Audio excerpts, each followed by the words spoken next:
So this is a second video looking at routes to sporting excellence in the UK. Now, if we have a look at your specification, this video is going to be focusing on the second bullet point there in red. So describing the role of schools, clubs and universities in contributing to elite sporting success. So we need to know how schools, how sports clubs and how universities all help performers become elite sportsmen and sportswomen. So first we're going to look at schools then. So schools obviously provide PE lessons for all and are responsible for getting young people into sport.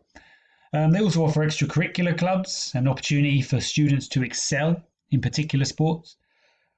Coaches and external providers are also made available to schools to try and get expert coaching into a school setting. So organisations like the FA, the English Cricket Board, Rugby Football Union and Lawn Tennis Association and the Premier League all send coaches to primary schools to provide sports provision and sports coaching.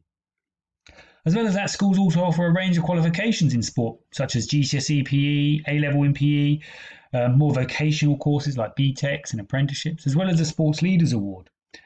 You've also got the AASE, so the Advanced Apprenticeship in Sport. Now, this is a 1 to 2 year sports programme that provides structured training and development routes in a number of different sports for 16 to 19-year-olds. In addition, schools will offer sports teams the opportunity to play fixtures against other schools, whether they're local or at national level. And this helps to develop school sports and sports talent as well. Now, in schools, you've got to realise that PE is compulsory for all pupils from age 5 to 16. It's very inclusive. And pupils get to learn a range of different sports. And especially in primary schools, they'll be learning all those fundamental skills, which are transferable to a range of different sports. However, the coaching and the facility quality obviously varies. A lot of primary school teachers aren't specialists in sport. So they have to teach it, but aren't really specialists in that particular area. But if you look at private schools, for example, they have expert coaching, top level facilities, increased opportunities to participate. They're usually the ones who are in national competitions are usually in the semi-finals and finals each year. Extracurricular competitive opportunities, you've got intra competitions, so sports days, house competitions, and inter competitions as well, so fixtures against other schools, all help to develop sporting talent. And also clubs and schools are often linked. So, for example, Finchley Catholic High School has good links with AFC Finchley. A lot of the players go there. So there are other ways that schools help to develop talent. Primary schools are also provided with funding each year, which needs to be spent specifically on sports. So it's their sports funding, which needs to be spent on sports, coaching, etc. and equipment. And if a performer's experiences of sport at school are positive, then they're far more likely to progress into sport later on in life.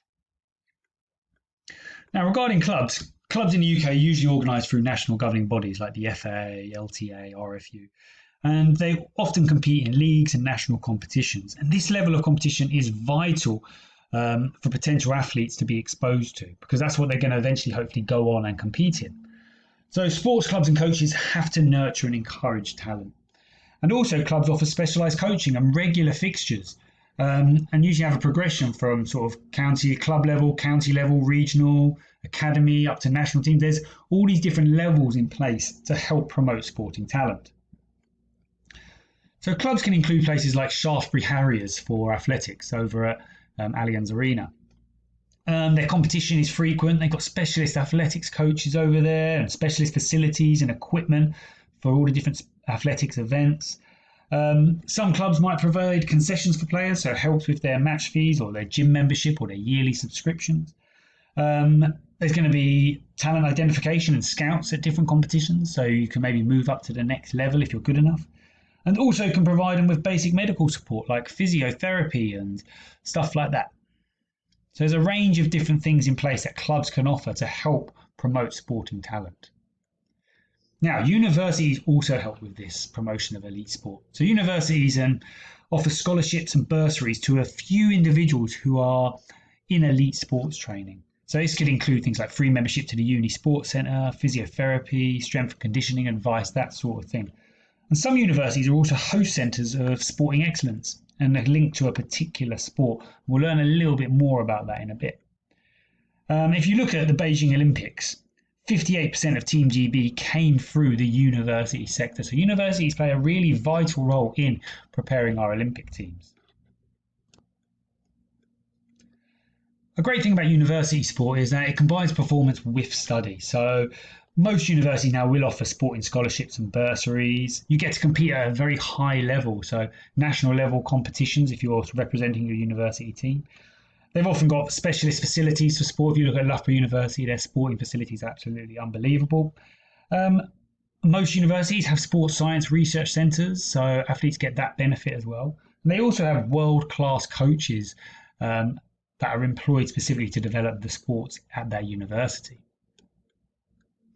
Now, universities, we said already, offer these bursaries, free gym membership, specialist coaching.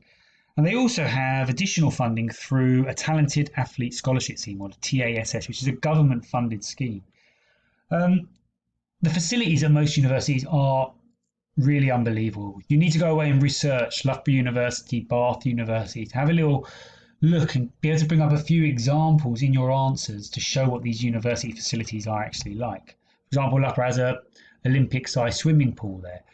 So athletes have a really good opportunity to practice in the place they're hopefully going to compete in. Some universities have these sporting excellence centres as well. And I think like Loughborough has it for swimming and athletics. So specialist centres specifically for those sports.